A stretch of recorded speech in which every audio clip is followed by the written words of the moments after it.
Oh my God.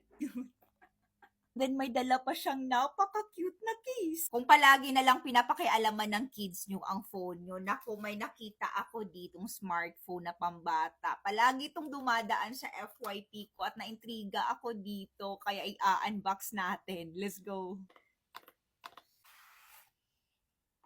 Wow! Ang cute! Na siyang dalang sling sa phone. Ito ang cord niya na naka-type-C. At eto na yung cellphone mismo, and then may dala pa siyang napaka-cute na case. Napaka-cute din ang keypads niya dito at i-on natin. Nakahilaw pa. Hala, ang cute! Screen to. Na natin yung phone mismo. Oh my God.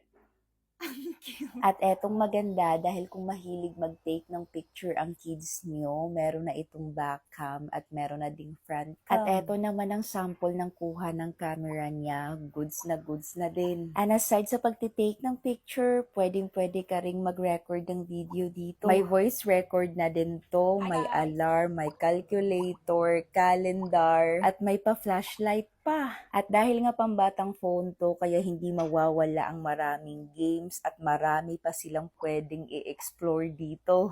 Another gift recommendation na naman to para sa mga kids nyo. Ewan ko na lang talaga kung hindi sila matutuwa kung may ganito ka-cute na phone sila. I-share ko sa inyo ang link.